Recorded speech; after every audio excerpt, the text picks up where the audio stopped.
আধুনিক ভারতের ইতিহাস চর্চায় ফটোগ্রাফের ব্যবহার প্রচলিত তথ্য ও ঘটনার উপাদানের ফটোগ্রাফের ব্যবহারে মানুষ বিহান সারি একবার মবনি ভাদা ঘটনার বিবরণ ও পুঙ্খানুপুঙ্খ তথ্য পাওয়া যায় বলে ঐতিহাসিক ঘটনার প্রামাণ্য ভিত্তি আরও দৃঢ় হয়। তবে ফটোগ্রাফের ব্যবহার সম্পর্কে গবেষককে সচেতন হতে হবে। যিনি ফটোগ্রাফ তুলছেন তিনি বিষয়কে কিভাবে দেখছেন বা ভাবছেন তা অনেক সময় দর্শককে ঐতিহাসিক সত্যে থেকে বিভ্রান্ত করতে পারে।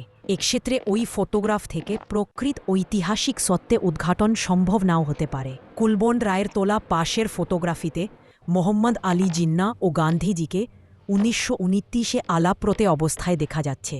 এরপরই 1940-এ লাহোরে মুসলিম লীগের অধিবেশনে জিন্নাহ মুসলিমদের পৃথক রাষ্ট্র দাবি করেন। ফটোগ্রাফটি উভয়ের মধ্যে সম্পর্কের জটিল মনস্তাত্ত্বিক দূরত্ব কোথাও স্পষ্ট